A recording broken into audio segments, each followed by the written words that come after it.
Okay, if you could all rise and pledge the flag, please.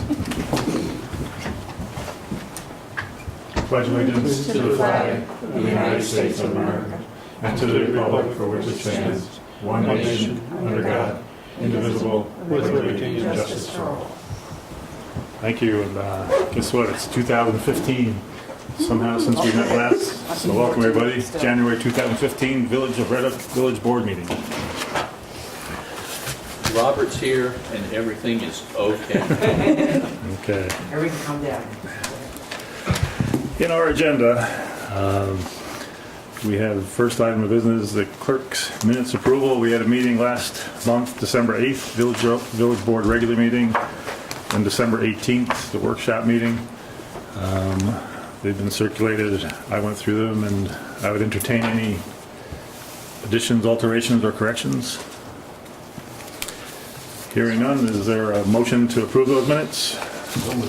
Is there a second? Second. All in favor? Thank you. While we're on the subject of minutes, this month we lost a village resident, Mr. James Melly. He died at the age of 89, and looking through records, he was on the village board in the 1960s, the late 60s actually, 1964 through 1973. We all came across him in our travels. He still had a lot of spark in his eye whenever we would talk to him, but he just passed away about 10 days ago. And I thought, as is our custom, we would put a blank page in our minutes and in his memory, and maybe we'll just put a little note in parentheses, served as a village trustee 1964, 1973. Do we all agree? Sure. Good, sounds good. Let's see, while we're in a little housekeeping part. Hey, Ed. Yes. Also, we lost another person, Who would that be, sir? Rex Main. Oh, Was that post our last meeting? I'm trying to think when that was now, but yeah. Rex, I'm not sure of the date of death, but must have been after the December 8th meeting. Yeah. I would concur. Rex was a retired police officer from the village of Red Hook, and he retired quite a bit of years ago. But many of us did go over to his wake just across this driveway here. So I'd say the second page should be reserved and set aside for a former employee who did a career here in the police department. Rex Main. Rexford was his real name. I didn't. Yes. Rexford. So I guess in parentheses we'd put X number of years of service, if you could look that up from his record as a police officer. Everybody okay with that? Thanks, Steve. Let's see. On more housekeeping things, tonight, Monday, is the second Monday of the month, but somehow Thursday of this week becomes the third Thursday of the month, just by the way the month started, of course. Normally our workshops are the third Thursday. My thinking was I put something on a table for all of us. It seems a bit much to have two meetings back to back within 3 days of each other. Cindy did put a notice out to delay our workshop a week. Then looking at my calendar, I did see where the next real large formal phase of the Highway Shared Services Project is a public discussion at the Tivoli Village Hall. It's not in conjunction with their regular meeting, but I would like our entire board or whoever could be there to hear. It's that same consultant reporting on the latest phases of the study, and it's set for 7 o'clock, 22nd of January at Tivoli Village Hall. My thinking is if we could all just convene there to deal with that thing in lieu of our workshop meeting. And then on top of that, we did have communication. The PD is looking to insert another part-time person. We've had some retirements, resignations in the PD, so we need to fill a slot or two. Again, it's not adding anybody new and it's not creating any more budget line, but they may have that person ready to be interviewed by us this Thursday. So I'm thinking a sole purpose meeting might be warranted. The sergeant's supposed to text me to see if the background check is done and everything. The logic is that if we wait till the February 8th meeting, which is our next formal meeting, they'd rather have this person in the training sequences and certain things before, instead of waiting another month. So thought from my perspective is we leave the publicly noticed workshop meeting as next, a week from this Thursday up in the Tivoli Highway Shares session. And then this Thursday, if the board concurs, we come in for a sole purpose. Now, I know Jay has some issues on Thursdays. I was thinking we'd make it sole purpose and maybe even meet a little later, just get in, get out, but a little bit later start if that could help some people be here. I know, Jay, if there's a time that, I don't want to go too late, but, and I don't know, Jay, when you actually come through with it. Is 8:15 the earliest you can make it? That's about, Yeah. it's a little, A little early, a little late rather. yeah. I was thinking, honestly, I'm thinking if we did it at 8 p.m., does that float for other people, or we could stay with another Eight's time? fine. 8?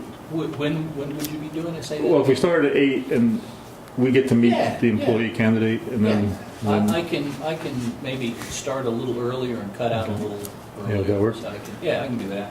So- How, it's going to be a relatively short, yeah, it's just 15, 20 minutes? Yeah. Okay.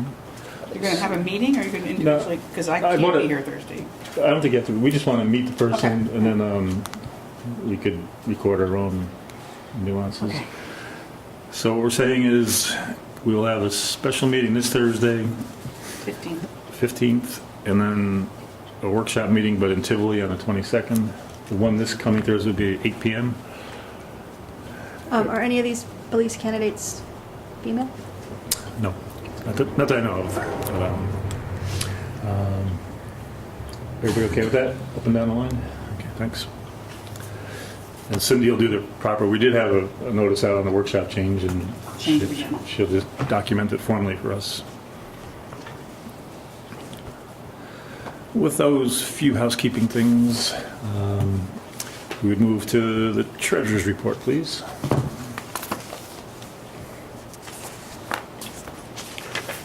Account balances. General fund, $229,882.70. That balance does not include a $10,000 automatic deposit by the New York State Controller's Office for a grant that's either going to be Greenway or... And how did you confirm that? I got an email from the company you wanted Oh, after 4. after 4, okay, so it's from the Greenway. That balance is not in there, because we just got information today that it was deposited. Water fund, $77,495.89. Trust and agency, $17,788.93.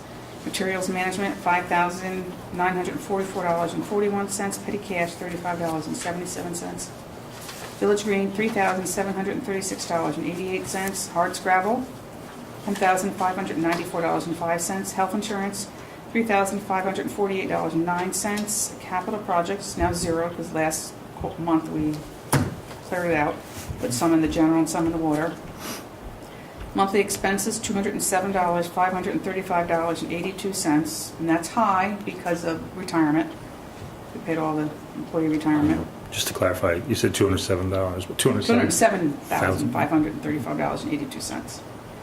Water fund, $23,457.54. Trust and agency, $17,788.93. Materials management, $3,474.75.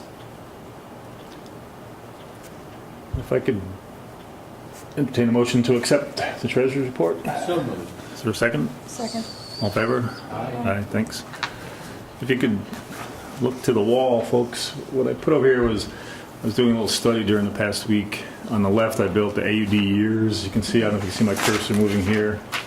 And then these are the balances our accountants gave us in those years. And you can see they start off negative 14,000. They drop to a worse negative, and then we start to pop up here. I'll bring you over to the graph part. I just want to show this because it was rather interesting. The dark line is the zero line, and we know the New York State Controller's Office would like us to finish years with a fund balance. In other words, not spend more than we had in revenue. But if you look here where my cursor is, in the year 2007, this is the negative 14,000, the difference between the zero line. And we trend, it holds there for a while, then it starts to get more negative and to the year 2010.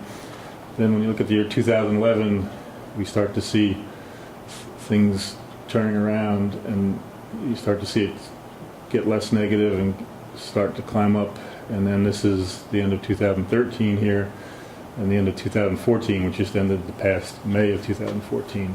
So again, these are the AUD numbers from our independent auditor as far as fund balances go.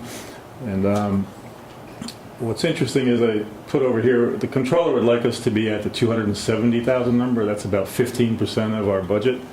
That's where you get the best score in the controller's office. This year, when we were at 58,000, we hit the susceptible to fiscal stress list because we're still not at the 15% number of that. We're not close enough to that 270. This year we did better in the fiscal year that just ended. We're at 108,000, but it's still not 270,000. So we did better in the scoring, but from what I can see, it still puts us in the susceptible to fiscal stress category, which this board and this mayor, we were aware of what we came into back in 2011 and worked hard to make this upward rise happen. We're quite proud of that. And I think, too, that it will keep going up as we move into another budget year. We have coming up shortly, believe it or not, folks, we move into budget review and discussions. But I just want to do it. What I thought was interesting about it was it gave a real clear, a picture, so to speak, of what we've been up to. And as you know, a lot of us spend a lot of our time maintaining and reviewing expenses and budgets, compliance with budgets and so forth. So hopefully the trend will keep going up. Yeah, probably if you do the math, we did 58,000 this year, another 50 this year, so we seem to be able to do about 50-ish per year, so it would probably time out to be, it's not going to happen the next budget year is what I'm getting at. You know, we'll hold the logic that we've had as a board is that we don't want to increase taxes to make up the deficit wildly. We don't want to reduce services to any negative sense to also affect the expense side. So our plan and our option has been to slowly build it back up while maintaining fiscal stability on the tax side and the expense side. So hopefully we would trend up there like that. So, but anyway, it's an interesting study, and like I said, the data does come from the AUDs that are filed away in the clerk's office. So, interesting thing. With that in mind, some of the deadlines, by February 8th, we have to ask our department heads to submit proposed budgets for their departments, of course. So it'll be highway and planning, and then admin/clerks and police are for working areas. So I'll get a letter out just formally reminding of that, and then after that, we start our normal, more routine, more frequent meetings where we sit and analyze where we want to go, what we have to work with, and we'll see what. Cindy, do you know when this county gives us the next assessed value baseline? Is that a deadline, a date that comes into your mind? Our assessment, Yeah. I would say usually comes out in April. So it's a little bit ways down the road. Yeah. Okay. All right. Okay. That's that.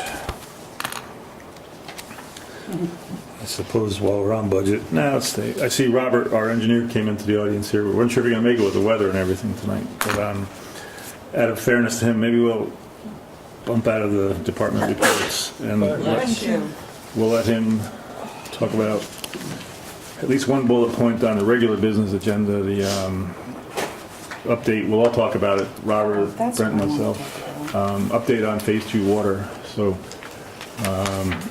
you want to jump up and speak? And maybe we talk about well 15 too. Well, Actually, let's start there. Okay. I have the final pay application, well, except for the repayment. okay, Trinity, okay. the vouchers for everybody. Just a quick recap.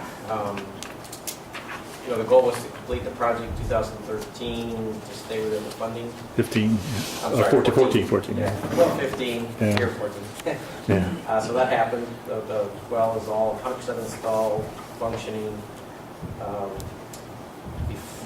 last month when I talked to you, we were getting ready to do that, what we call a 72-hour test, where you pump the test, you pump the well for 72 hours straight. And that's the test that tells you what the yield of that well is. So it gave us 100 gallons per minute. So that's a beautiful, that's, you know, the best well you have, basically. And when you start a new well, you also take full, what we call part fives, which is literally about 100 parameters that you test for to see what's in the water. It came out clean for everything. Good. Nice. And if you remember, the issue with the other wells was iron and manganese. Mhm. So iron and manganese was practically non-detect in this well. Mm. So we got a very clean well that's rated at 100 gallons a minute, which is another way of looking at it. It's 144,000 gallons a day. Mm. So that worked out real well. So we have Trinity's pay application there to process and to get reimbursed from the county planning department. Nice. How deep is the well? It's relatively shallow. It's about 40 feet deep, which is That's it? yeah, the gravel wells that we have. That's the depth they are. That's great. That's basically our aquifer there. So we have about 40 feet of sand on top of rock. And then the 72-hour test will be done whenever we have favorable weather conditions. Right. We got to get our ducks in a row and then do the 72-hour test for the entire well field to get the upgraded rating on, you know, the field with the new well. Are there any inspections from BOH, DEC, anything else that we have to look forward to? Well, on this project, we have to file a completed works that goes with it, and that completed works the Department of Health signs off on. So that has to happen. So the 72-hour test will tell us what the yield, the total yield of our wells are. When you do, yeah, right. So then that gets submitted to the state DEC, which is the guys who permit the well draw or the water draw. So that permit's going to have to be revised or renewed after the test. Right. And then everybody's okay with that project, the well 15 project. And phase 2, we've also been very busy there. We had a meeting with the DOT down at the Poughkeepsie office, and a preliminary meeting to so we have enough kind of laid out to kind of explain what the project is, and we got a chance to get from their perspective what their issues and concerns might be, you know, in terms of protecting the road, reconstructing the road, and those kind of issues, because they all impact our cost, as you guys can imagine. So we had a productive meeting, had some input, and we're gonna, you know, proceed with our design based on that. The way it impacts us on phase 2 is we are looking at replacing the water main on Route 9 and tying into water main on Route 199, right? So West Market and South Bradford. Got some ideas that we're gonna look at. One particular for Route 9 is to look at some trenchless technologies, because we don't want to dig up, you know, a nice long stretch of Route 9, and you know, there'll be traffic impacts, there'll be parking impacts, there'll be cost impacts. So the less digging we do, the better for everybody. So that was one of the things that came out of the meeting. Yeah, maybe we should dwell on it. I went to the meeting with the engineers, and what Robert's saying is, as we all know, phase 2 is the southwest quadrant of the village, which includes from the light down to Garden Street, essentially with main replacement, and then further south on Route 9, down it would be like the Colburns area. We have weakness in small mains down there. So it gets complicated when you're working on the state property, and one of the concerns from the village standpoint is, okay, we know we need the new water main, but we also know we want to have the least impact on diversion down any side streets and or parking on the main street by the business area. So we're coming up with lane shift ideas and essentially not promoting, not welcoming any planned side street diversion. It's just going to be narrow the lanes on Route 9, looks like the option. And then, like Robert was saying, look at this trenchless option, which means you dig some holes, but it's not, you're not digging up the whole length of the project on Route 9. Right. It seemed pretty interesting. We actually had a follow-up meeting with a specialist who knows a lot about the current state and state of the art with, it's actually called pipe cracking. You actually go in, pipe bursting. It's you actually dig a few holes and then pull equipment through, and you take the old pipe out, and at the same time you're replacing it with your new main, as you're all in one chore. So it's saves time, and we'll see what the cost factor is. But it just seems like a great option, because the one downside was the DOT was saying that, well, if you do open up along the parking side of the Route 9 here, would be the west side, they were going to be recommending, called it plating, right? It's like shoring. It's instead of the trench boxes or the normal stuff you see usually in an excavation, they would want to support the truck weight, something that was pilings, metal pilings driven into the ground. I was like, wow, it's just a huge project. So this pipe bursting option looks pretty good. So that's the color side of the meeting. And while I was there, I pushed them a little bit. I said, while we're at it, we're intensely dissatisfied with our traffic lights still. What can we do about that? Ranging from, can we redesign the intersection to a different format? But apparently we don't have enough room to do that. And they kind of avoided the question a little bit too, saying that's a different department. It was, we were with safety and utilities and a few different Planning. Yeah, planning. So it's but it was a good meeting, like you said. And the big thing, maybe Brent, you want to talk about it, but EFC, as everybody knows, we're funding it with, in the end, a USDA loan again, but using the same EFC mechanism for the short-term funding. And that all closed on January 8th, whatever that was, 4 days ago. Our lawyers, yeah, it all went well, which means now the work the engineer is doing and different folks are doing, we can start paying them for the work. So they've been kind of holding until that formal closing occurred. But it still looks to me like it's going to be a multi-year project as far as design, bid, build, completion. It's big. And somehow we have to get out there too, Robert and board. The engineers have designed some nice rebuilt road options as far as what we'd like our side streets to look like.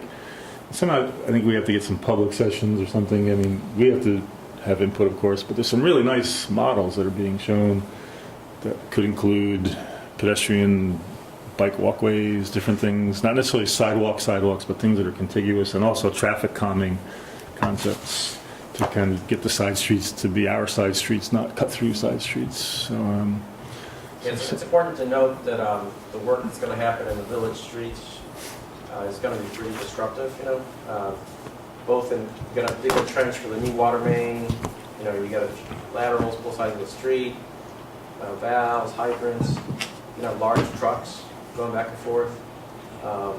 So the existing pavement is going to get really beaten up. So we have to restore the asphalt. Besides the water main, we've got to restore the road. So you have an opportunity as to how you want to restore it. So, Like Ed said, we're looking at even the bike walk plan from Dutchess County, and there's different options for multi-use paths, bike, pedestrian walks, since we don't have sidewalk system, and many different options, and you maybe even test driving a few of them with cones, see if they'll work or not. How many complaints we get, but one of the other key factors to that is we need to have a pretty tight boundary survey, which is what we're working on that. Identify where exactly is the road right of way and property line on those streets. So we know if it's not where the grass meets the road, the pavement, so it's somewhere else.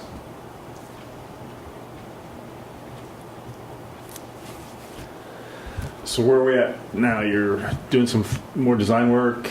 We've had a bunch of meetings. We meet once a week Fridays with the engineering firm, and that'll continue, I guess, till it's done, right? It's we've got that. So we're in the early stages of the design process.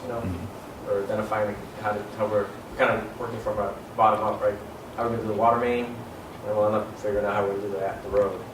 Mhm. We gotta keep everybody, new water mains, but keep all the existing people up with water, right?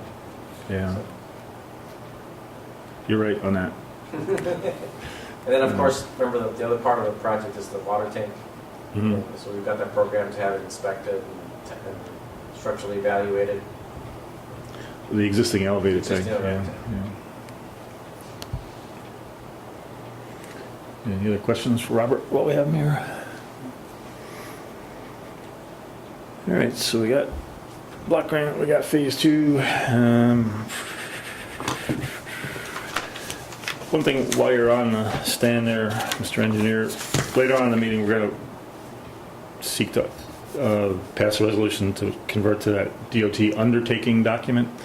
I don't know if you had any input, but this is where it gives our village highway the right to do repairs on the state highways, and then also sets the stage for us when we do the bigger phase 2 work. It's the relationship they want us to have in writing with them. Did you have any input on that or any thoughts? Or? Well, this is something that every municipality that has utilities on the state highway is supposed to have in place. Mhm. And there used to be something called Permit 17. Mhm. That's no longer, they done away with that program altogether. So now they have this, what they call an undertaking, which is an agreement that allows you to do maintenance work on the state highway. So if something comes up, water main break, catch basin needs to repair, the contractual part is in place, just the insurance and that kind of thing. Is this renewable every year? It's or- yeah, something you have to renew every year. Mostly to keep the insurance updated. Yeah, no, it's actually a longer term. We'll get into that. I'll show you the text, but what's nice about it is it doesn't fall off the radar too easily. Yeah, we'll deal with that. I just wanted to introduce it to the board. It got circulated to everybody, I think, by Cindy as far as an attachment to something. So, all right. Anything else for Robert? All right? You want to head north? Yeah. Thanks, guys. Okay.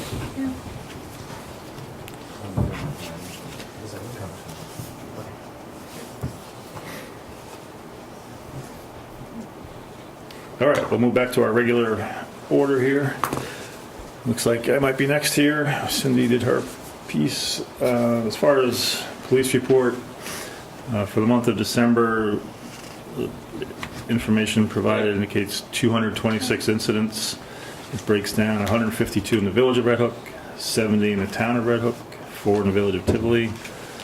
Resulted in 84 traffic tickets. That breakout is 54 in the village and 30 in the town. Arrests were 23, 12 were in the village, and 11 were in the town of Red Hook.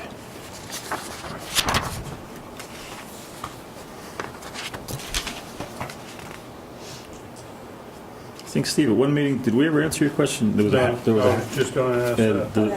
there was a hazmat. Yeah, I talked to them, and I meant to bring it up at a workshop, but I had a note to myself, but we got diverted, I guess. But it was somebody thought they smelled the natural gas smell on one of the village streets, but everybody knows we don't have buried natural gas service. And that was So- on John Street, St. John Street. was it, I forget the street that it was listed on, but the police did respond, and they looked around. They thought, could it be a propane customer somewhere with a fuel, like a gas stove or something with an outdoor propane tank? But they couldn't identify the odor when they got there, and it wasn't clear what caused the complaint really. So, but the big thing was we know we don't have natural gas, which can be horrendous if it's in the ground and leaking into a house or something. And propane is not as volatile, but it's not much better. But they couldn't decipher anything anywhere.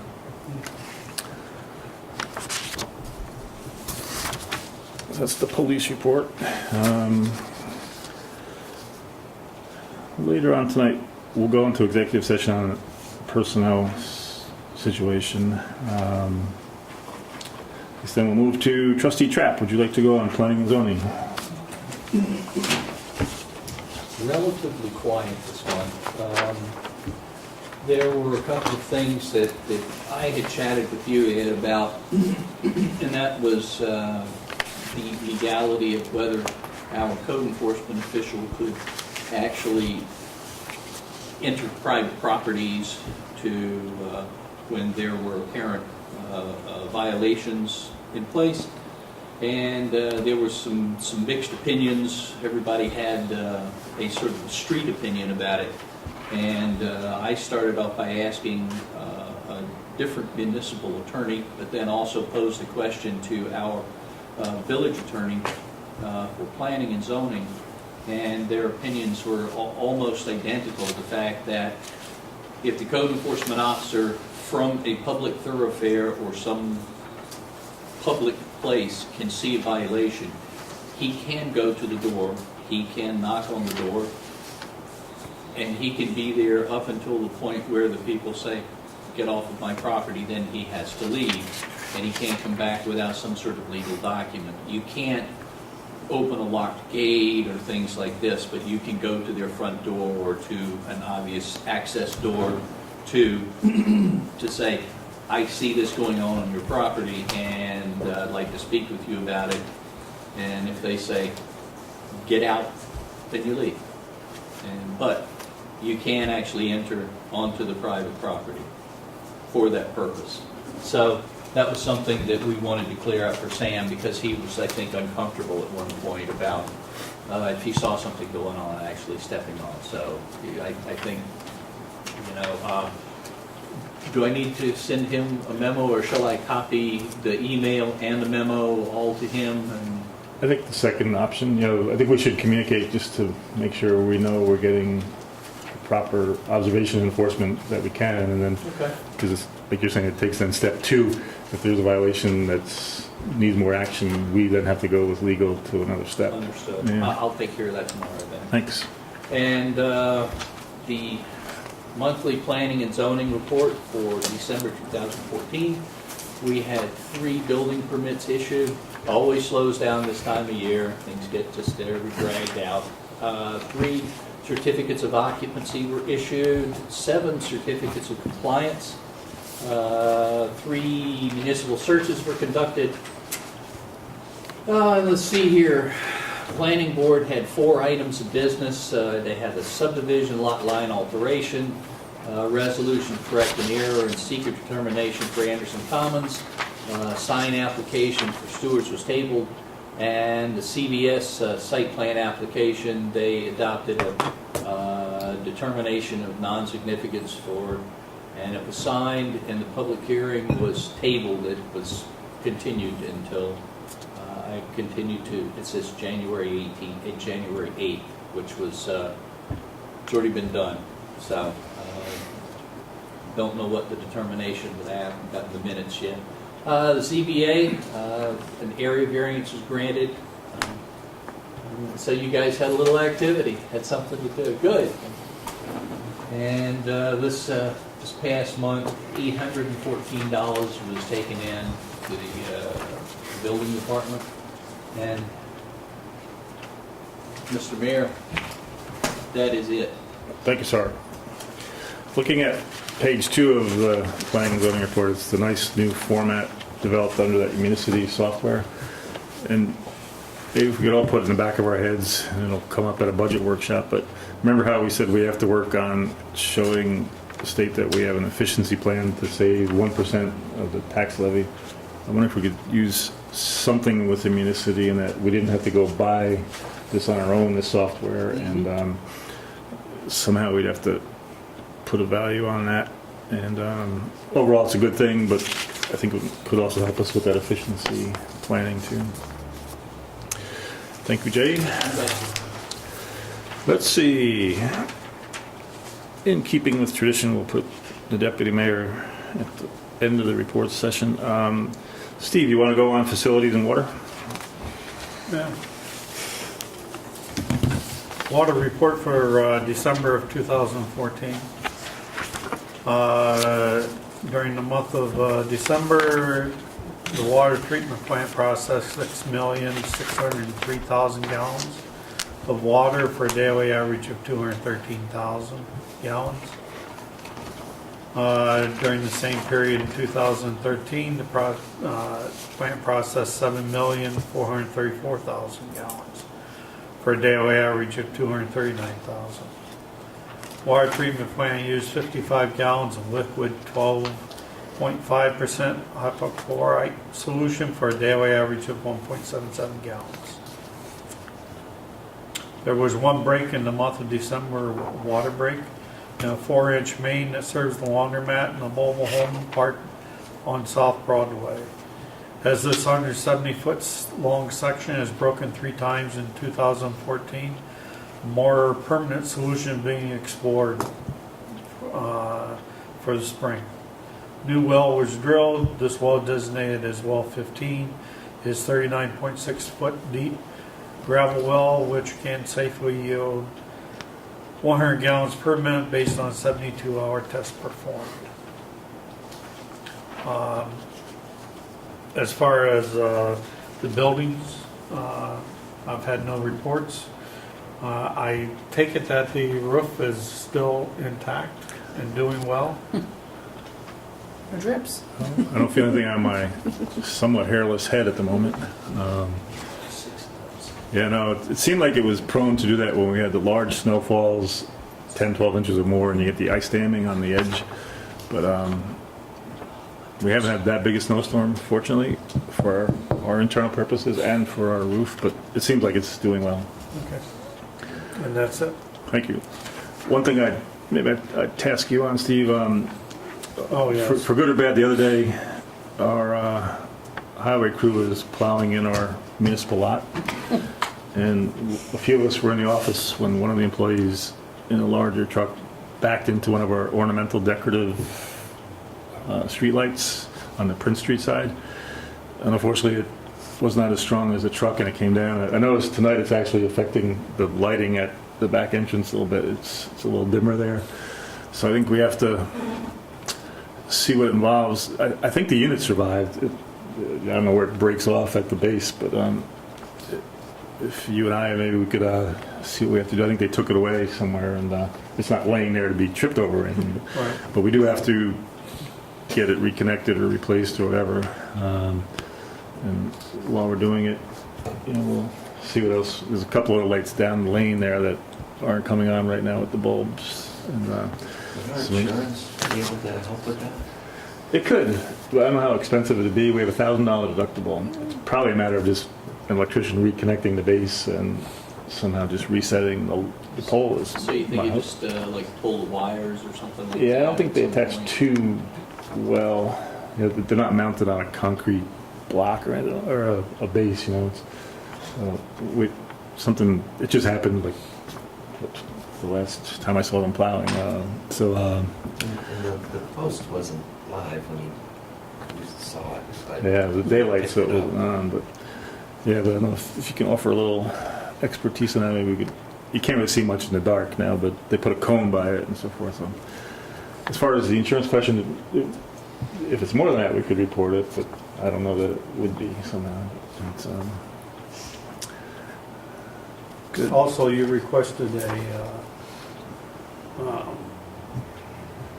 report on location of all the fire hydrants, Uh-huh. Yeah. and I'll have that to you here in about a week. I just got to proof it. Okay, good. Okay. I've made a map. Good. If you need any guidance, there's some stuff up in the conference room too up there. Steve, are those numbered? The fire hydrants, so if there's like a ledger, if we No. replace them, the age? Just the Not that I'm location? aware of. Just location? Location, Maybe I thought the next- same thing, that a Maybe. numbering wouldn't be bad. Yeah, maybe phase 2 are the ones we're replacing, we'll start that, keep a log and, when they're flushed, how often they're flushed, any maintenance repairs, painting, that kind of thing. Right. What I did was I used Google Maps, and it allows you to design a map and put all the information on there at Hmm. each location. But then it allows you to overlay 12 times. So I was also thinking about some other things.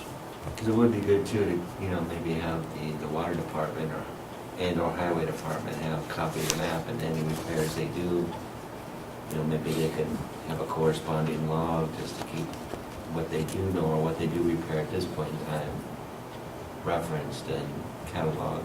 Right, what I was gonna do was, I'm gonna finish the map and proof it for the water, or the fire hydrants, and I'm gonna then send that to Cindy and everybody else. But then I'm gonna work on the next overlay of it, is, I was probably thinking lights, street lights. There's a map that exists, doesn't it? We do have an inventory type document on streetlights. It's Okay. yes. Those are all tagged with numbers. Right, you have pole numbers. Yeah. Would it be beneficial to also have the make and model number of the particular hydrants? Is there any number, any Model consideration in changing one to the other, upgrading, or? Yeah, it's a good segue if I could jump in. One item that's running concurrent with Phase 2 is we have put in a budget for Phase 2 to start that GASB 34 tax accounting. It's an accounting system different from the village's current accounting methods. It takes into account, it will identify and place values on all of our infrastructure. So we did authorize, when the EFC closed on January 8th, I triggered the accounting firm that's doing it for us to start that.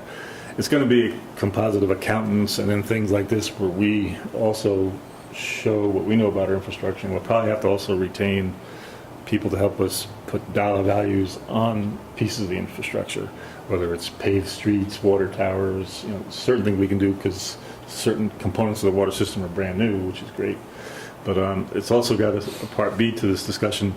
The new Phase 2 will have all new fire hydrants incorporated in it, and in general on the street repaving, catch basins incorporated in it, possibly some new ones. And one question came up, which we resolved with the fire company about a week or so ago. The new hydrants that I put up on the board here, it's a little fuzzy, but they come with the stores type connection. It's a quick connect type of thing rather than threading on your firefighting hoses. So we did reach out to the fire company, and they already have the capability to do either or in their system, and they're fine with us if we go to stores. So the new ones will go to that. So it's just in the back of your head to know that. So Phase 2, whatever is in that quadrant, they'll all be new hydrants. Whatever the count is over there. It was kind of an interesting thing, but yeah, I think it all dovetails with this Phase 2. And the streetlights we don't physically own. It's good to know where they are, but they're not part of our infrastructure. We don't own them, and Yeah. yes, it's good to know, but also when you do like a on the Google map, Yeah. as you enlarge your map, Mhm. it gives you a good idea of where all your lights Mhm. actually are in relation to the whole village. Yeah. Yeah, it's It good. won't give you any dark spots. Does it give setbacks from right-of-ways then? Pardon me? Could you determine the setback, the right-of-ways where those are located? Sure. I'm just saying that we have the fire hydrants, the streetlights, we also have a map with all the street trees on it. That's all been inventory. So everything that fits within our right-of-ways, we Right. probably have a map. Right. I also built an overlay on this for the wells. I wanted you to look at it. Good. Thank you, sir. Miss Nars, would you like to go next? Yes, I would. Okay, we had a slow month too. As far as the planning events and stuff. The date for Hardscrabble Day is September 19th, 2015. We always have that in the back of our heads. Ed and I were talking today. We're working on some sort of open house to try to get volunteers for not just the Hardscrabble Committee, but also planning and zoning and some sort of thing where people can come and find out what it means to be on the Hardscrabble Committee and what it means to be on the planning board or what it means to be a trustee or whatever. So that's kind of in the early brainstorming phases. We're thinking probably end of February, beginning of March on that. So that'll happen. Bear with me, I got the library report late via email, and it's very, very small. They had an incredible year in 2014. They were one of 10 libraries chosen nationwide to take part in a special grant program funded by the Bill and Melinda Gates Foundation. They launched several popular new programs. held a month-long Comic-Con at the library, and were invited to speak about what we're doing here at several industry conferences, one in Long Island and one at the New York Library Association Conference. It was a busy year. They don't have all their numbers yet, but they believe that the number of items has increased by at least 5%. They hosted 517 programs in 2014, attended by 6,466 adults, 1,148 teens, and 3,928 kids. The library was recognized on the national level once again by earning a 5-star designation from Library Journal. They're looking forward to having a better year in 2015. They're starting Scrabble, meeting once a month on Saturdays, a classic film club, meeting one Tuesday afternoon each month. They're sharing the talents of their community. In January, they'll have special programmings on beekeeping, winemaking, and maple syrup tapping. So check that out. So that is the library. And then materials management, what everyone's been waiting for. For the month of December, we actually had a pretty good month. We sold $4,372.50 in garbage tags and paid out $1,522.75 in fees. We had 8.14 tons of single stream recycling and 13.98 tons of garbage. Our income was just slightly lower than it was in 2013 by a little more than $1,000. I do this fabulous spreadsheet every month. So last month was bigger than average, but our years are pretty much fairly similar between one year to the next. So hooray for garbage. We're having our 3rd annual electronic waste collection this Saturday, January 17th. This is a cooperative event with the town of Red Hook and the Bard Center for Civic Engagement. It's in conjunction with Martin Luther King's Day of Service. Basically, if you're a town or a village resident, you don't need a transfer station tag that day. You can come in and recycle electronic waste, by which we mean DVD players, televisions, hard drives, more computer and electronic stuff, as opposed to like old coffee makers and, kitchen appliances. We don't really take that. It's all the more electronic stuff. That'll be from 9 to 1, and we also do that with a food drive, so if you could please bring a non-perishable food item for collection. Last year we collected over 18,000 tons of electronic waste. Pounds. Sorry, pounds of electronic waste. Like tons of that. I know, town sounds Isn't much the better. village of Tivoli also involved in that? I don't know if they're directly involved in that, but they would be invited to come as a town resident. I guess we'll be politically correct. We invited them, but they didn't really bite to be a working sponsor, nor are they. What our village is offering to our residents that are either infirm or somehow unable, if they can get to our clerk with a phone call, we'll go with the highway truck and pick up at their house. We offered that to Tivoli, but they didn't bite on that option either. So I think their folks, being town residents, are more than welcome to come down and be in, dropping off waste. But we would like, I guess, if we're on air, if somebody from Tivoli wants to volunteer, because it's a lot of work at the transfer station. That 18,000 pounds of things has to be touched, which I'll put the touch on you guys. Wherever, I know last year Steve showed up in we played longshoreman for a while. It's whoever else wants to show up. It's usually cold, but it's fun. But it's a lot of work. People drive up and unload unimaginable amounts of things. Yeah, And, no, the people are happy to get rid of it. And and this, I don't know if the cameraman can zoom in on this. I don't know how good we are. But this is our village artist, Dan Baxter, did this poster for us a couple of years ago, and we got his permission to use it again. You'll see it out on our roadside. It's sort of a branding thing. It's in the River Chronicle, and the River Chronicle did a nice news type story for us. We have it in a newsletter, but 18,000 pounds properly recycled is good stuff to get off. Get off the street. Just as a note, they will not accept microwaves. Right. Okay. Like Jen said, it's more the higher end entertainment electronics and computer electronics.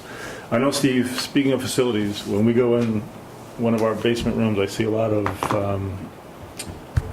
items we should probably consider dragging out of there. It's some are old CRT monitors, and we'd have to clean up.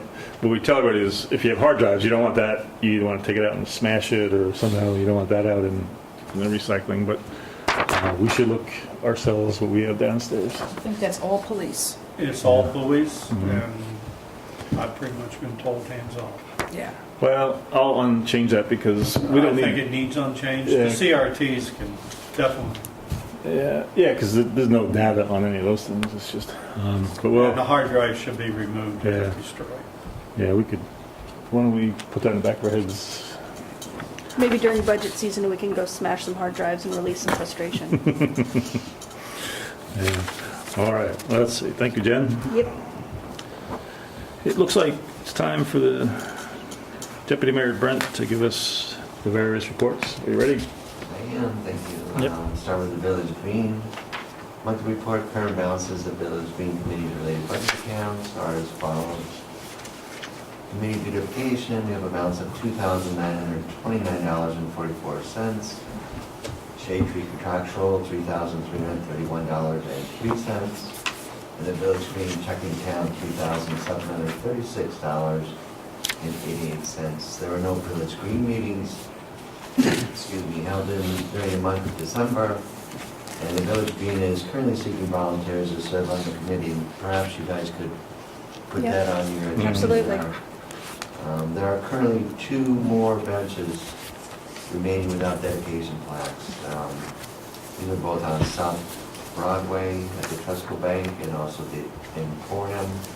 And those residents can purchase a plaque for $125, and proceeds from the sale of plaques will be deposited in the dedicated Village Green Committee's checking account and used to pay for the purchase and installation of the plaque, and the remaining funds will be used for future village enhancement projects and not rolled into any other general fund accounts.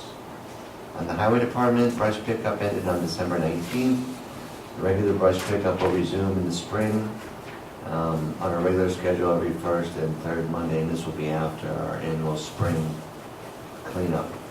Christmas trees will be picked up until January 31st, so please place discarded trees curbside for pickup. And just a reminder, the village snow ordinance is currently in effect through March 31st. This means no parking is permitted on village streets from 11 p.m. to 6 a.m. and on New York State highways from 2 a.m. to 6 a.m. When snow and ice removal operations are underway, any vehicle parked or abandoned on any street may be removed by or under the direction of the Red Hook Village Police Department or any responding law enforcement agency. Costs associated with vehicle towing and storage will be charged to the vehicle's owners, and vehicles found to be in violation of the snow ordinance will be towed and stored by H&N Towing Enterprises located at 7309 South Broadway here in Red Hook. There's a $110 towing fee plus a $25 per day storage fee. These are for vehicles, they'll give you 3 days with no storage fee, covered for the weekend. Those vehicles not picked up after 3 days will be charged $25 per day for storage. And if your car unfortunately is towed, the owners can contact the Red Hook Village Police Department or the village clerk's office for more information on how to get your car back. And the owner or occupant of every building or lot in the village with an adjoining sidewalk is required to remove snow and ice within 24 hours of a snowstorm. The village board may direct the village highway department to remove snow or ice left uncleared at a cost of $20 per linear foot, much cheaper to go out and shovel. And the highway department, actually number 5, I'm going to put on hold, but I'll just bring it up. The highway department is looking to purchase or replace their compact tractor, and it looks like we have enough funds available, but we're going to go through the required procedure of sending out for bids and looking at state contracts and seeing what we can do with that. So we've gone through the budget accounts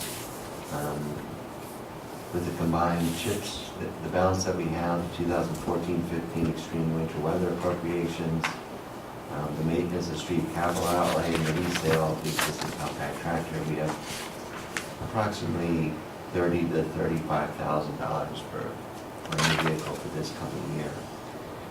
No scrap metal was sold during the month of December. Total revenue generated for the fiscal year 2014 and 15 is $1,386.59. Since inception of the scrap metal recycling program in September of 2007, $17,563.81 has been generated. Proceeds from this program go toward purchasing tools and equipment for the village highway, water, and materials management departments.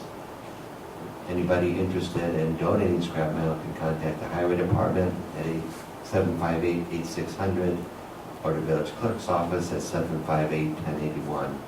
And the highway department will assist those property owners by picking up their scrap metal upon request. Hey Brent, while you're there, did you want to move to transfer that tool sale revenue now at this 6-month point? Yeah, we could do that. Or you want to wait until you're transferring both at the same time? I'll make, right now we have a revenue side for scrap metal. It's a revenue budget line 2650. We have in that right now an amount of $1,386.59.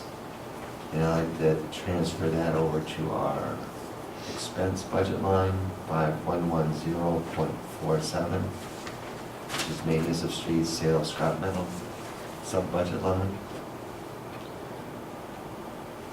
Okay, what we're doing is just, Do we need a motion? we're just, make it, I take it as a motion. What we're doing is just acknowledging the revenue stream and moving it over so when they buy, that they have a budget amount in their expense line too, so. This is a 6-month period, so right now it's showing a deficit. Yeah, but it'll help us too with, when we do that budget model that we use at our sessions, if we have that as up to date as possible, it's good. So essentially, Brent stated, Cindy I saw writing, so we want to move that 1386.59 showing in the revenue, we just want to move it over to an expense line too. It's noted in the numbers there. Is there a second on that? Second. Any further discussion? All in favor? Aye. Thanks. And there'll be more description and estimates for the compact. Intermunicipal task force and Red Hook infrastructure.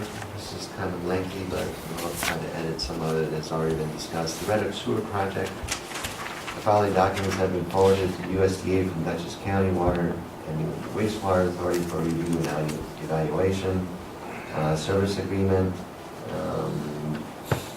from June 1st, 1998 for an integrated water supply purification distribution system. A service agreement of August 1st, 2004 between Dutchess County on behalf of Park County Sewer District Number 3 and the DCW, WWA, the sanitary sewage collection treatment and disposal system. They've also forwarded the Board of Directors biographies, financial statements from December 31st, 2013 and 12, which are restated, the bylaws of the Dutchess County Water and Wastewater Authority, and the enabling legislation. And these documents are being reviewed and evaluated in comparison to applications, fund balances, budgets from the Village of Red Hook to determine which entity may receive better funding opportunities for our municipal sanitary sewer system from the USDA. And I did speak with Bridget Barkley today about, they're still requesting more information. There's all kinds of regulations and restrictions on population and income and how you assess basically your assets for the, so they're looking at the county versus their village right now. And it's always been, they're not, USDA is not really set up to deal with an authority. So this is very helpful for the Dutchess County Water and Wastewater Authority, but also for us. So we're looking to get whatever entity to own and operate the system, which one can have the biggest impact on receiving funds. The Village of Red Hook received a memo from New York State Environmental Facilities Corporation on December 18th. The memo advised the village of draft amendments to the fiscal year 2015 Clean Water State Revolving Fund intended use plan. There are revisions that are going to be made to the financial application deadline and financial hardship policy. The memo also included information regarding the revisions to the due date, which is March 2nd, 2015, of financings and hardship applications and the policy for reduced interest rate in hardship financing. The Village of Red Hook's proposed low-pressure sewer system and wastewater treatment plant project has been positioned on the New York State Environmental Facilities Corporation Clean Water State Revolving Fund fiscal year 2015 intended use plan, and we're above the funding line. So which means that the best we can qualify for right now without any grants is 0% interest financing. So we're actually looking for more money. The proposed $4.9 million Red Hook Village Sewer District will extend from the northern boundary at Old Post Road and Route 9 North to the Red Hook Commons Emporium on South Broadway, and from Church Street on the east side of West Market Street to Red Hook Electric on East Market Street. That's on West Market Street, sorry. And residents and businesses on both sides of these state highways in the village's general business district and Red Hook Commons will be included in the proposed sewer district. So we still have a lot more work to do, and most of it is waiting funds. The Red Hook Village water projects. We talked a little bit about phase 2. I'll just go in a little bit more detail. Meetings were held on December 19th and 12th at the Red Hook Village building. Total construction budget for phase 2 is $3,291,000, including contingencies. And these include a new $520,000 ground-mounted storage tank, which will be installed at the Firehouse Lane well field, and which will replace the elevated tank on Tower Street. The elevated tank, pending structural review, will be decommissioned and used for cell phone communication equipment support. It's also to ensure the emergency village and Red Hook Town interconnect of the two municipal water systems is functioning. This is for emergency services only. The water mains, fire hydrants, and service shutoffs will be replaced in the southwest quadrant of the village. And these streets will include Prince Street, Fraley Street, Garden Street, Benner Road, Smith Street, Fifth Street. Fifth Street's been scratched actually from this. Ludlow, Phillips Street, Church Street, and South Broadway from Market to Garden Street, and from Lower Lane to the southern village border. Those are the ones on South Broadway that Art was talking to. Full reconstruction, restoration, pending budgetary constraints and limitations of streets affected by the work, include new dry wells, include street drainage, and it's also included in the scope of the work.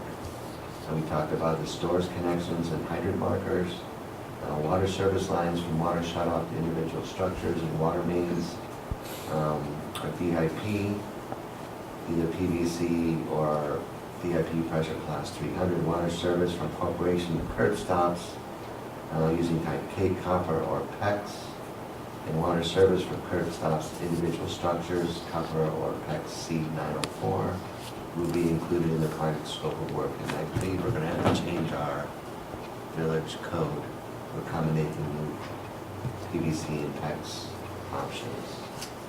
The documents for the execution of the closing documents for short-term financing from EFC was sent to the bond attorney on December 10th.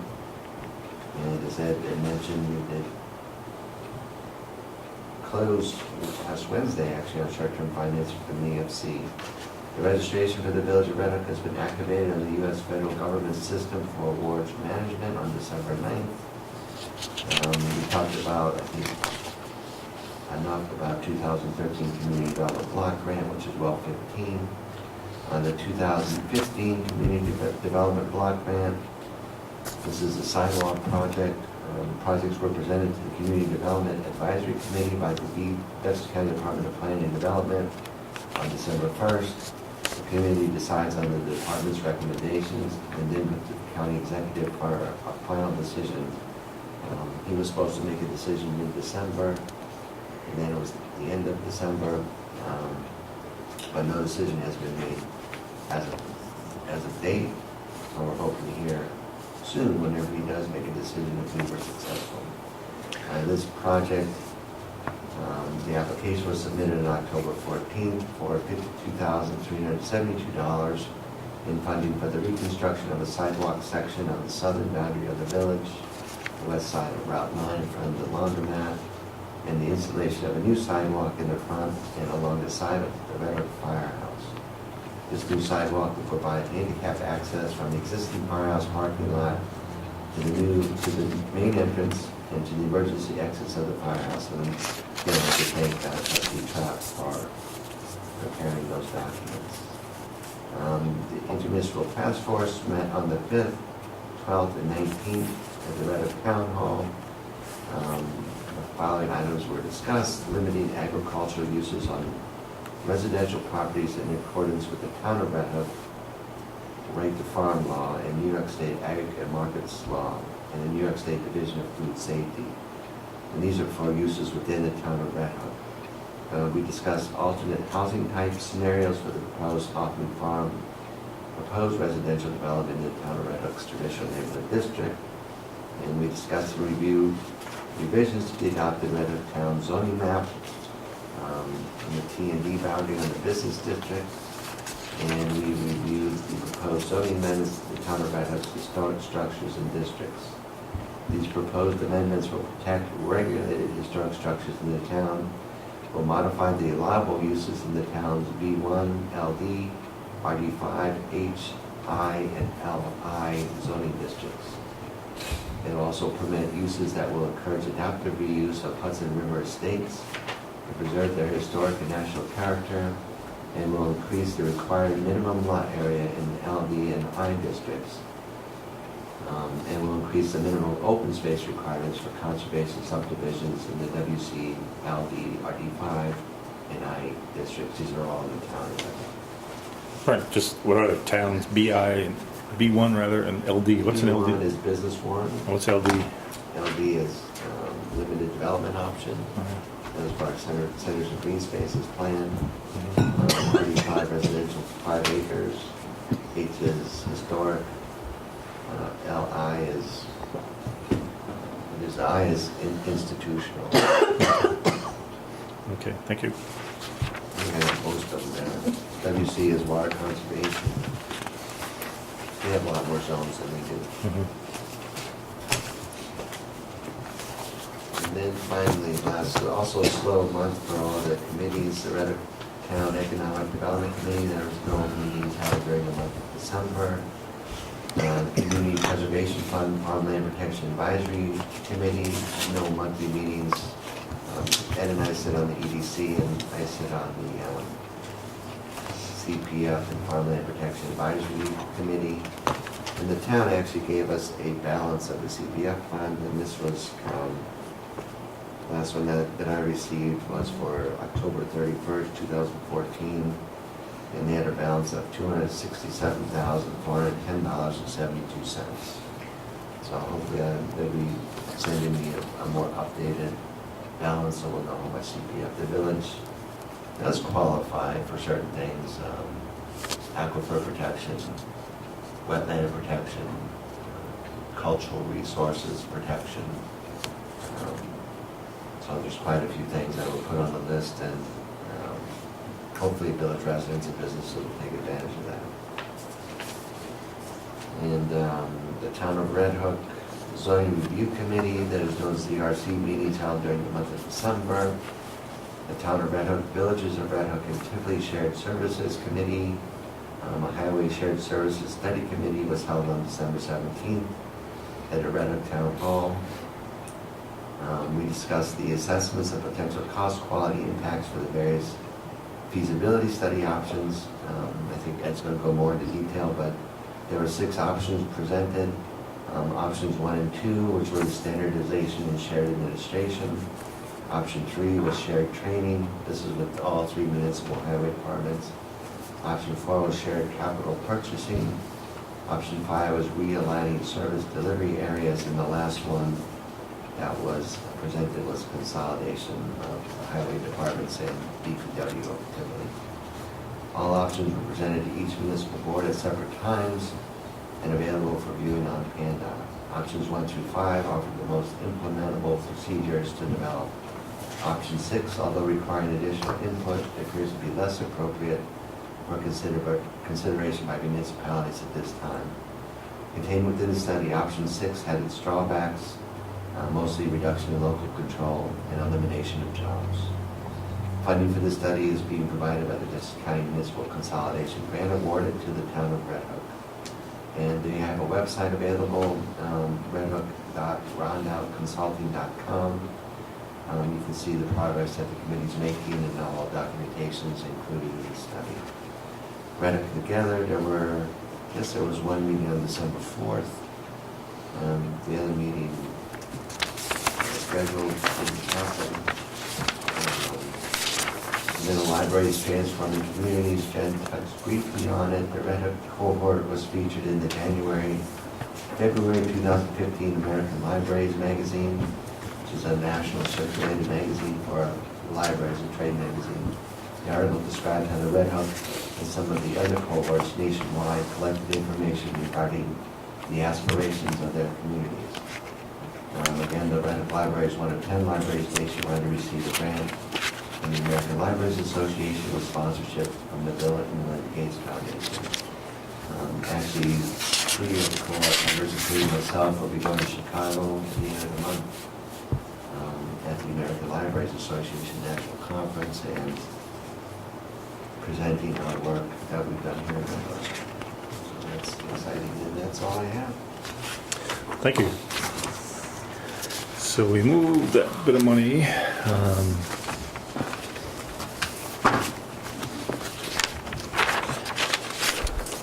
What do we got next? I guess we'll move off to regular business. We touched on the first bullet point, Phase 2 water, between Robert's engineering presentation and Brent's narrative there. The next bullet is update highway share services. Like we said, Thursday, 22nd January is where we all should go to hear the latest. As Brent was relaying in his summary of the most recent meeting, the consultants have packaged it out in that category of 6 different options. It's getting near the time for us to look at them and make a decision what we want to do. I think we probably need to sit at that thing, the meeting January 22nd, to make the best decision. But the consultant does a very nice, easy to understand overview, and a couple things like we said we have to keep in the back of our mind is what does the future hold? You know, how much can we afford to stay within tax caps and tax freeze credit situations, and is there an option here for us that works as far as efficiency and maybe saving a few dollars? We all know and like the services that we have from the current highway department, but is there a model out there, something new that we could look at and adapt or adopt? And we're currently too, Ed, we're currently sharing the garage with the town of Red Hook. Mhm. And that seems to be working well. And again, the purpose of what we're reviewing is to study the options. And the next phase, I guess, would be to seek another grant for our possible implementation. Correct, and that grant could come from the county because they do have implementation options as far as helping fund it. Because none of these happen automatically without any work, without any oversight. Somebody has to do the grunt work. The consultants did give us those. They defined, after all our input, the 6 that seem to be on the table. And some do save or are projected to save some money. I think what we could do is go to that meeting and then have a more informed conversation about it as a board ourselves. But like Brent said, we already do share the highway garage. We jointly purchase fuel and sanding materials and different things and so forth. So we're not strangers to the concept, but is there another phase? And we do know that our vehicles are aging. We do know that sooner or later we'll have to be replacing things. And what is the best way to do that would be something we have to keep in the back of our heads. So let me just find my agenda again here. I seem to have buried it.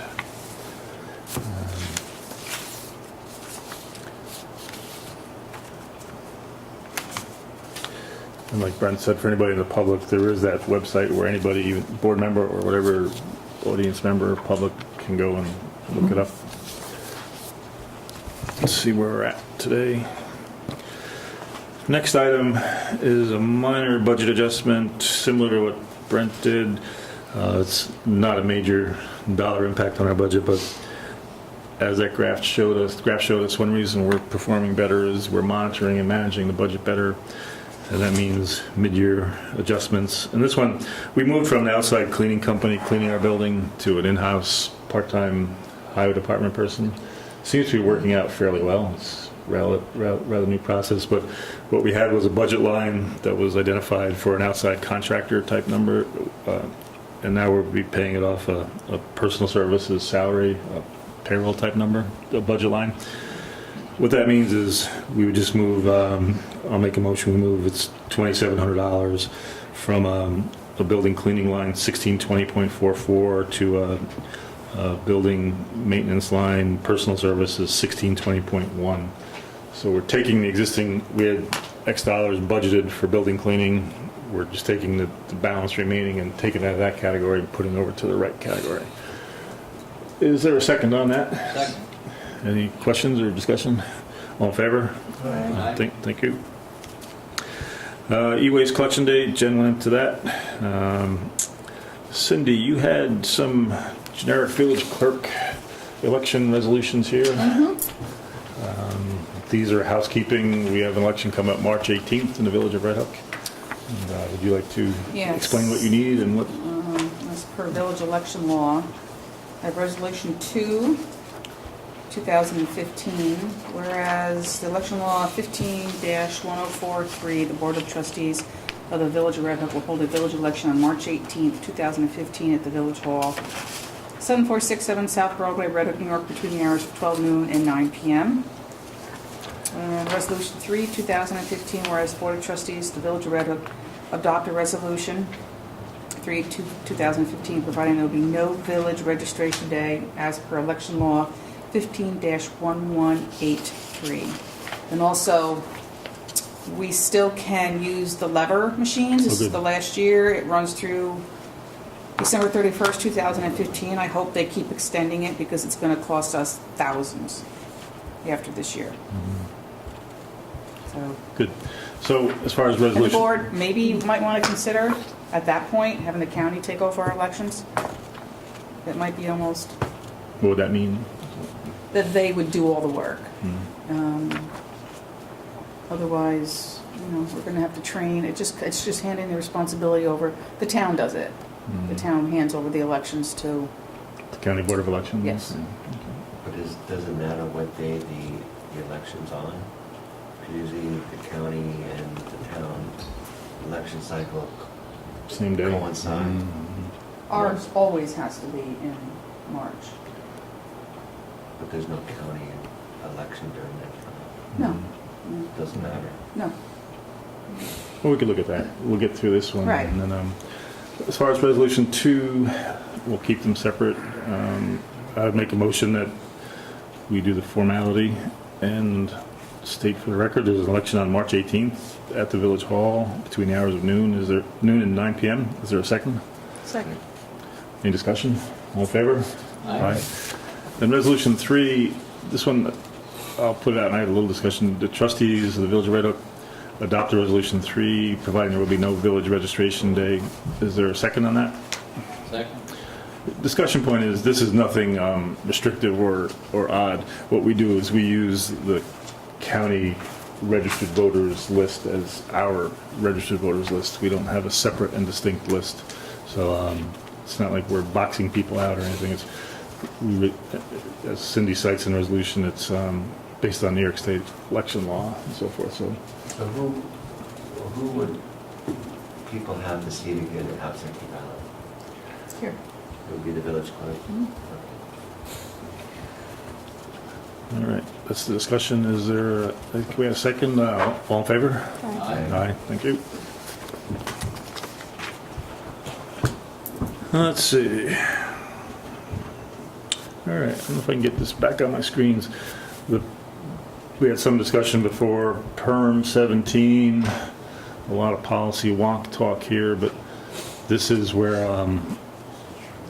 Main Street is a state highway in the village of Red Hook, a good and a bad thing. The bad side is we don't have direct control and access and so forth over. Is that in focus or What's that? You want to focus that? Is that what you're saying? Anyway. not? It looks like me looking at it without my glasses. I'll roam to the front and try to focus it. You have it in your Yeah, packets. I got it here, yeah. Let me just, for those guys in the audience who think they're losing their eyesight. That's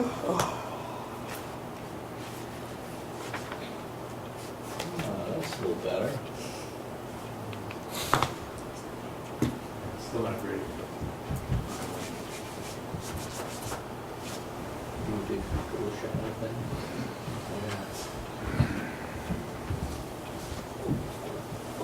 Just, I'll recap it and we can talk in depth. But one of the questions that came up as Robert was speaking, my cursor is moving around right here. If you look at your paper in front of you, this undertaking shall have a term of 20 years and shall be kept on file to facilitate the issuance of future permits to which it will apply. So that's one of the good things about it. It's a long-term agreement.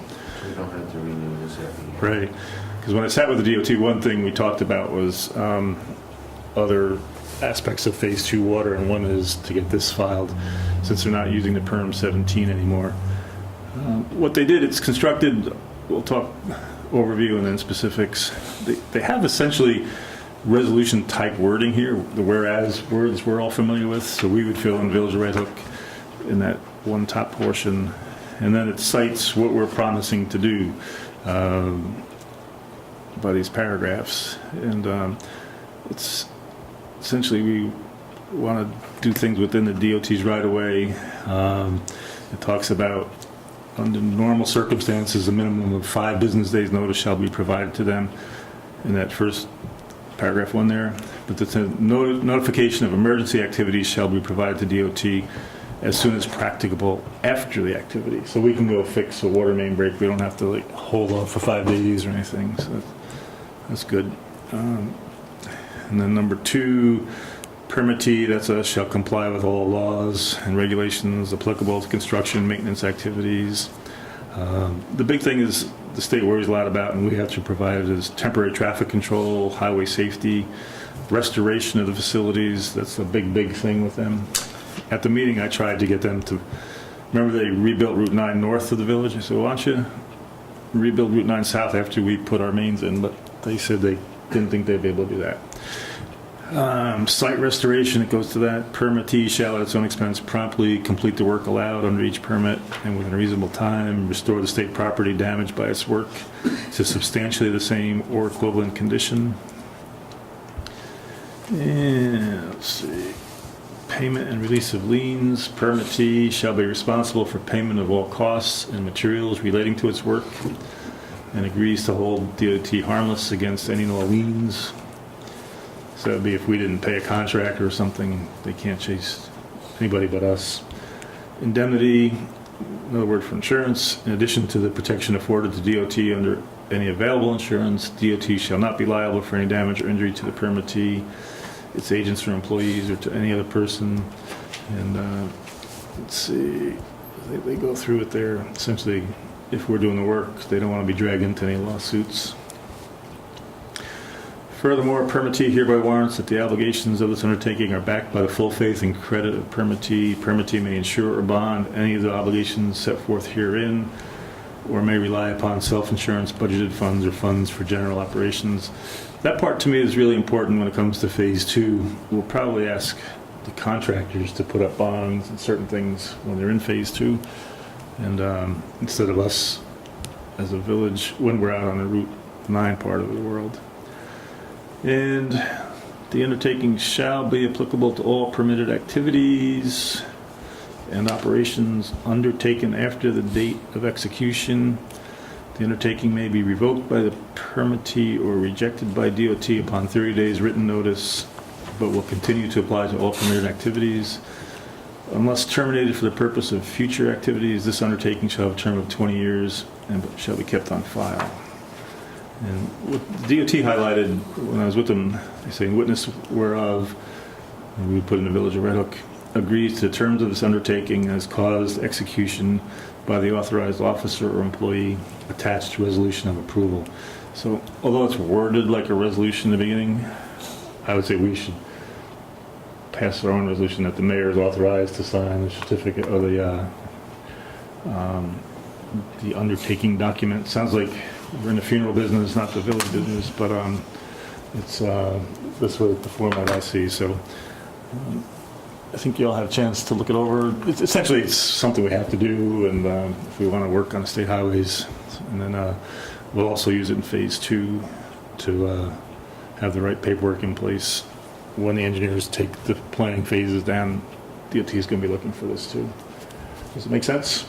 So I would ask for a resolution that the mayor be authorized to sign the New York State DOT Perm 1, also known as the undertaking agreement. We'll fill in the blanks where it asks for the name of the municipality, and we'll sign it tonight and process it the next couple days. Is there a second? Second. Any other discussion? I got, right now with the Perm 17, we had to submit our renewed insurance policy to DOT. Is there some kind of process that we have to undertake with the DOT to let them know that we're legitimately covered by insurance? Is that something I'm that? sure it's included. That's not something we're going to let go. I mean, I was trying to find it in the wording here, but I didn't see it. Yeah, it would come up in that paragraph 5, indemnity. In addition to the protection afforded to DOT under available insurance, DOT shall not be liable. They don't require proof of our policy. It is say that they're not liable. They've been indemnified. I don't see anything specific saying you need a $5 million policy or a $2 million policy. But just I that think- we have a policy. Well, they already have our policy now, so I don't, It's renewable on an annual basis, right? yeah, but it's Our not up policy. yet, not until spring. But do we have to submit that on an annual basis again to DOT? That's what Robert said. So we have to submit the proof of our insurance renewal annually to DOT, even though this is good for 20 years. We don't have to Well- do a Perm 17 every year, or for every project. Yeah, I don't see anything in the text of this, Brent, that says send the policy review. I think they're just, If they want it. So, that's- yeah. Just asking. yeah, I don't see one, you know, it's, what's kind of nice about it, for a state form, it's only 2 pages and not too many words. So, The second thing I had was, Mhm. can we make sure Dan gets a copy of this sure. for his record so he Mhm. knows what he needs to do? Yeah, it's good point. Okay. So that being said, there was a motion, second, and some discussion. Any other discussion? All in favor? Aye. Thank you. Let's see, I had,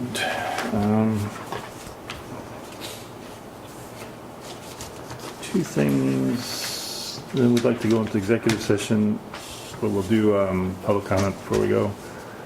One thing was, last general meeting, last monthly meeting, we had a member of the audience suggest a planning zoning board alteration of village eligibility, meaning right now our volunteers / selection options are still have to be Village of Red Hook residents.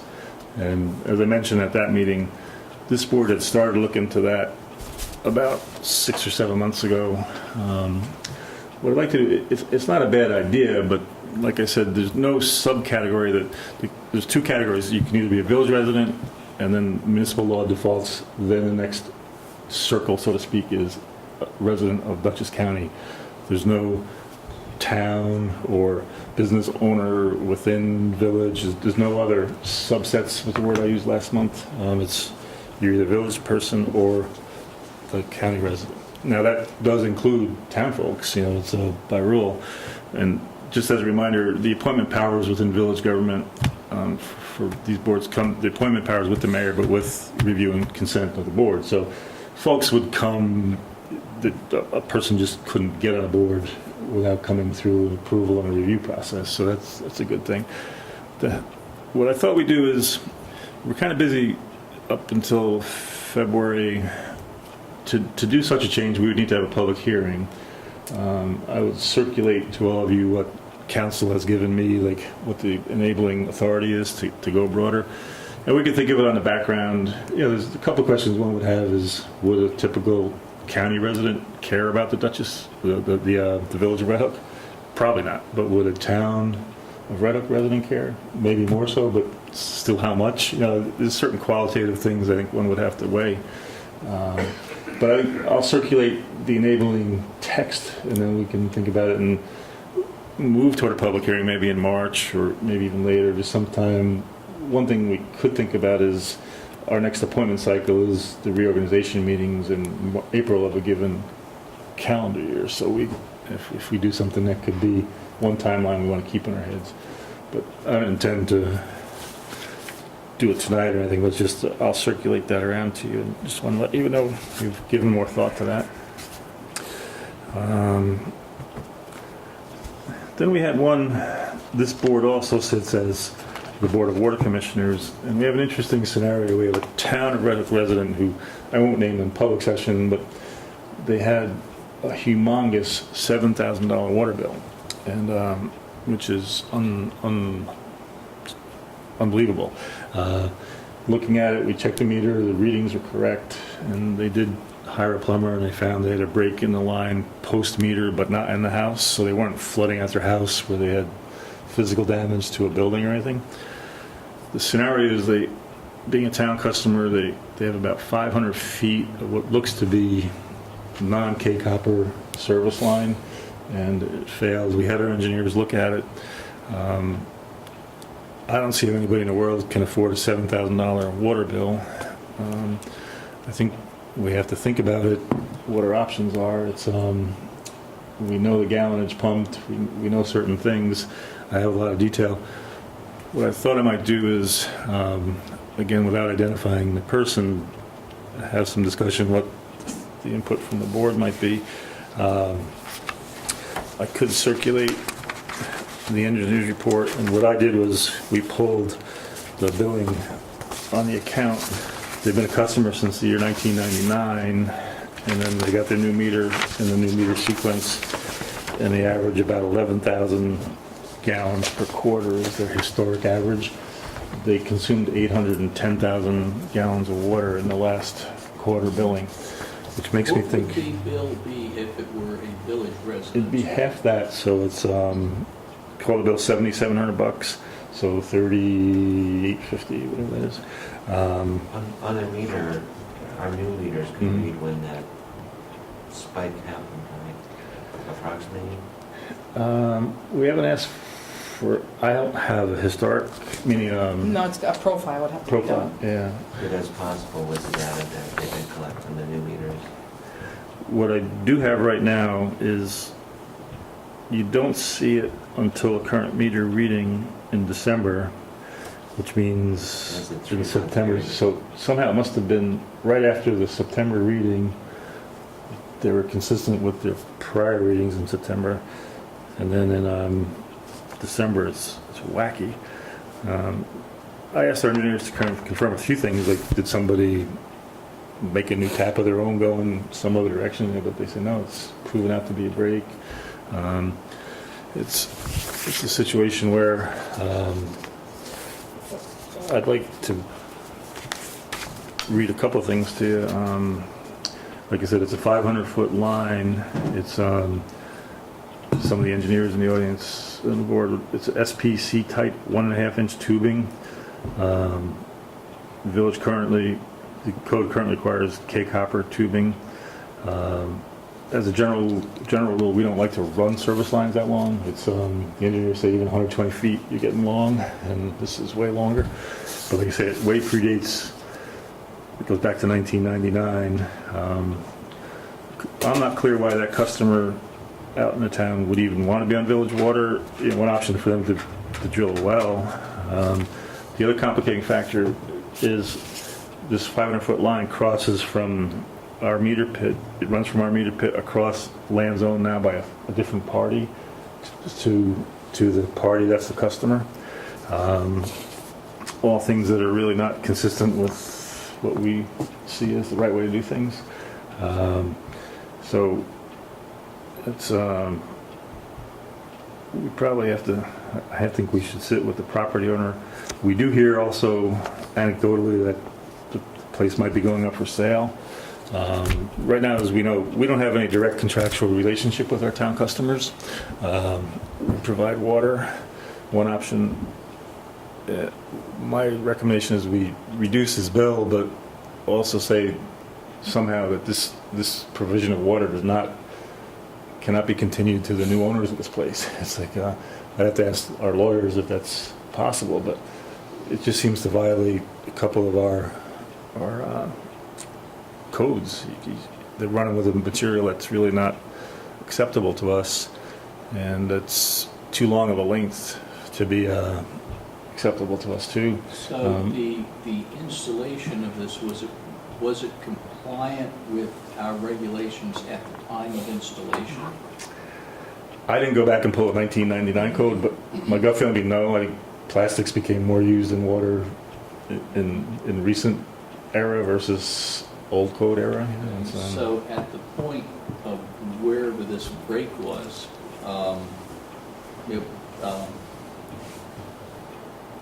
I'm just trying to, I mean, was it just an accident? I mean, it broke, right? You know, just like we have a break. It had a break. Was there anything that was done? Was it too shallow? You know, any of these sort of things. I'm just trying to understand any parameters that may induce that break.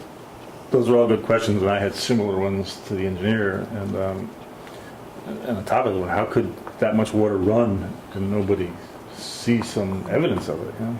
And That's why I was but asking there- for the profile, because we should be able to know, that may help us with the billing too, when we decide if we're gonna reduce by how much and when this spike in water usage as a result of the leak happened.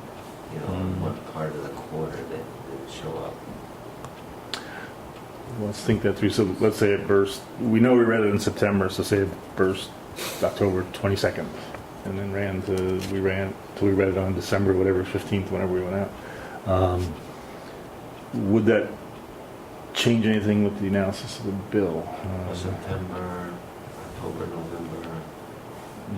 Yeah, so you're running, 2 months, right? So did it happen in the beginning of the quarter, toward the end of the quarter? Because we would have pretty accurate reading up until almost daily, right? We could look into it that detail. No, I know we could read it, but I'm just wondering, and I'm not disagreeing with it, I'm just wondering what would help us decide. I'm thinking, But, you know, when you say reduction of their bill, I mean, Mhm. what parameters would you use to reduce their bill by? So if you know how much water they use and it's consistent with what they've been doing, I mean, you should see some consistency, right? And then you should see a spike when the break occurs, right? So when that break occurs, they should be responsible for paying the money up until that break occurred, and then we can talk about ways to reduce it from that point on. again, I'm not disagreeing, but I don't quite follow it. Does it matter when Your it readings are I understand what he's saying. Sorry. only at this point and this point. So Yeah. all you know is that there's a change from this point to this point. You don't know in what sort of grade. I mean, if a week in it changed and 2 weeks in. So I think what you do is you just find out what their average reading was, and then we have to determine somewhere. I mean, it wasn't the village's fault Right. that this happened. So, and it wasn't technically this person's fault that it happened, but to some extent it's their responsibility. So we have to figure their average cost plus something for, I mean, we pay to, pump the water out of the ground, pump it into the tank and the people, so we have to figure out some method by which we can then, and like you, $7,000, forget it, man, $3,500, I don't think so either, No. Well, here's a thought. Just as I said, in the engineer's review, they said the current owner was not the owner at the time. So I think if somebody got away with a non-code installation, it wasn't this guy. It was, and then one thought, we could run the profile. That's easy to do. It cost us a little bit to send the guy out. He actually has to go to the meter and take a read off it, and then the computer does some work. I could ask the customer to report it to his insurance company to see if there's any coverage on that side. And take this stance that we're still analyzing some data and make up our mind. But yeah, my inclination is not to, it's just like an impossible. Insurance companies do pay for water damage and Yeah. broken lines, so I can kind of see how. There might be some, yeah, it could be it's- construed. Yeah, maybe. it's generally like if it leaks on your television set or your bed or something like that, but it's, But still, you don't want the other water users to pay for that break, for the water that, we had to pump the water, pay to pump the water. no, So- that's definitely in my mind too. It's You don't want the other water users to pay for it. But then there is the flip side. What would the community think? I think the town rate being twice the village rate, one could argue you could take it down to at least $3,000, whatever, say $850. Then it doesn't really cost us that much to pump it. It's we take the annual cost of the department and divide it by gallons. Would the other users want to penalize this one user that much? I think that's a decision this board will have to make. I'd be willing to give, as a user, not as the mayor, somebody a break. Hey, but I think we could look at that profile. I think my biggest concern was what happened. Where was this quote break? Why didn't anybody see it? Why? Did you get the bill from Abraham's? Yeah, They gave it to you, yeah, okay. yeah. To prove that Yeah. it was broken and it was fixed. In the ground, and it was It's fixed now. the guy did fix it right away. Yeah, but it's a situation where I think we do have to consider reducing it to something. But Right, if we but wanna, we also don't want, we want to watch that we don't set precedent. Whoever we do is going to be the precedent setter. yeah, because one thing the guy was thinking, he was suggesting put a meter. He could see himself instead of a meter pit, which is an option, but we'd have to charge him for meters or a couple $100, then you have to install them. Yeah, we wouldn't do that. It seems to me that if the place is indeed being sold, that's the other issue. We don't really want to continue providing through an improper service connection. Like I said, I don't know why they ever chose to pick up municipal water versus this location is well outside in the village. It's got plenty of What do you think land. would happen if you went on vacation and forgot and left all of your lights on? You think Central Hudson would give you a break? No. Yeah.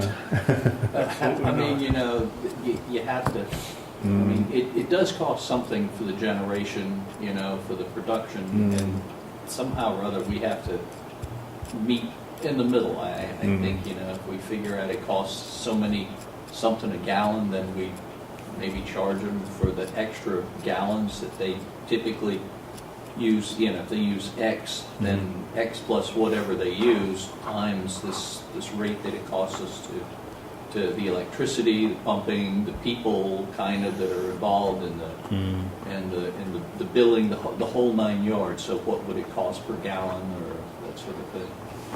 Well, why don't we take the stance? We want to get the profile, report it through insurance. We're not committed yet what we're going to do, and let them see what the insurance company says. Agreed? Okay, thank you. Let's see. What else? Don't get your desk anymore. Pardon me?